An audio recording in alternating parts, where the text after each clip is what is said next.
Hello students.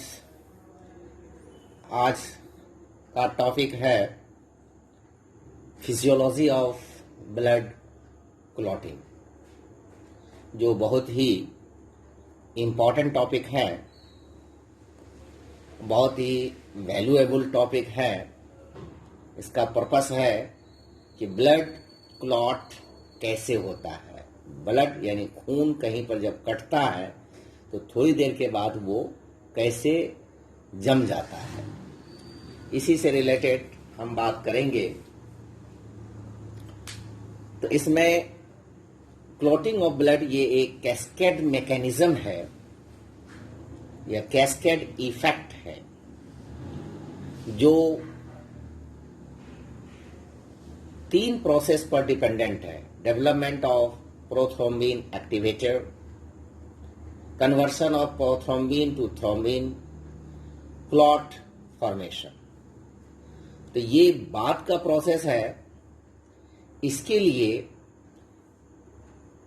International commission on blood coagulation, international blood commission on blood coagulation ICBC, international commission on blood coagulation 1954 में 13 factor दिया है कि ये 13 factor blood coagulation, blood के clotting, खून के जमने में इन्वॉल्व होता है। एक दूसरे से, दूसरा तीसरे से, तीसरा चौथे से, इस तरह से इन्वॉल्व होता है, जिसकी वजह से वो जिस 13 फैक्टर की वजह से ब्लड कोगुलेशन होता है। ये एक लॉन्ग प्रोसेस है। एक वीडियो में इसको कलेक्ट करना थोड़ा लंबा हो जाता, इसीलिए आज हम उस 13 फैक्टर का लिस्ट दे रहे हैं, उससे रिलेटेड कुछ इंपॉर्टेंट बातें बता रहे हैं। नेक्स्ट लेक्चर में बाकी पार्ट को कंप्लीट करेंगे।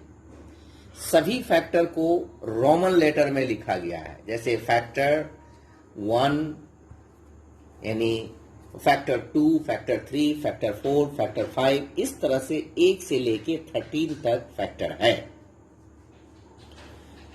अब इसमें 2 इंपॉर्टेंट बातें ये है कि factor 1 fibrinogen, factor 2 prothrombin, factor 3 thromboplastin, ये टिश्यू फैक्टर है। ये बहुत ही इंपॉर्टेंट बातें हैं, यहाँ ऑब्जेक्टिव क्वेश्चन बनेगा।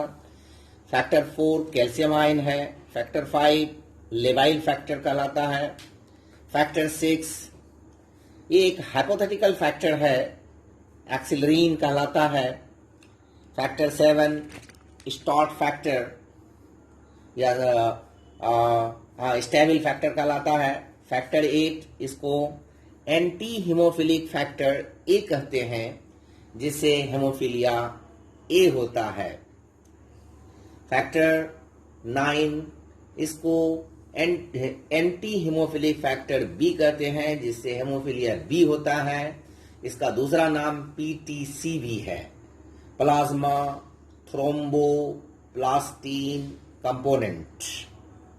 उसी तरह से फैक्टर 10 इसको स्टार्ट फैक्टर कहते हैं, जो बहुत ही इंपॉर्टेंट है। फैक्टर 11 इसको एंटी हीमोफिलिक फैक्टर सी, जिससे हेमोफीलिया सी होता है। इसका दूसरा नाम PTA है, प्लाज्मा थ्रोम्बोप्लास्टिन एंटीसीडेंट। उसके बाद फैक्टर 11 हो गया। 12 हैगमैन फैक्टर कहलाता है, ये सरफेस फैक्टर है। फिर फैक्टर 13 इसको फाइब्रिन स्टेबलाइजिंग फैक्टर FSF कहते हैं। इसलिए ये लिस्ट ऑफ फैक्टर है और इसमें कुछ इंपॉर्टेंट बातें हैं, जैसे फैक्टर 3 और 13 ये जो है 3 डैमेज्ड ब्लड प्लेटलेट से निकलता है। फैक्टर 3 जो है कहाँ से निकलता है?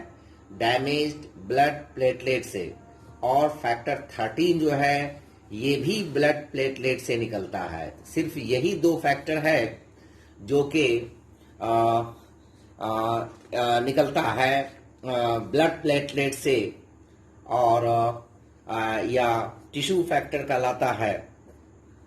बाकी जितने भी फैक्टर हैं, इन दोनों फैक्टर को छोड़ के 3 and 13 को, वो सब लीवर में सिंथेसाइज होता है, लीवर में बनता है। इसलिए नेक्स्ट लेक्चर को अच्छी तरीके से समझने के लिए ये सारे फैक्टर को ये मेमोराइज करना इम्पोर्टेंट है, जरूरी है।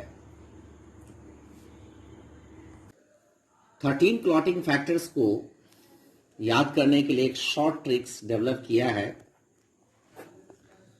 लेकिन ये तभी काम करेगा जब आप पूरे 13 फैक्टर्स का नाम जान लेंगे, तब ये इजीली आपको याद हो जाएगा। वो ट्रिक ये है, फादर ने पीटी सर को कॉल पे सास के लिए अनार, हलवा और फालूदा मंगवाए। F fibrinogen, P prothrombin, T thrombin, C calcium, L से लेवाइल factor, factor first, second, third, fourth and fifth. पे यहां हमने पा लिखा है, एक्सिलरीन, हालांकि ये उतना नहीं है लेकिन नाम लिख दिया है accelerin. S stable factor, anti haemophilic factor 8, anti haemophilic factor B और स्टॉट फैक्टर, अनार से anti haemophilic factor C, Hageman factor और फाइब्रिन स्टेबलाइजिंग फैक्टर।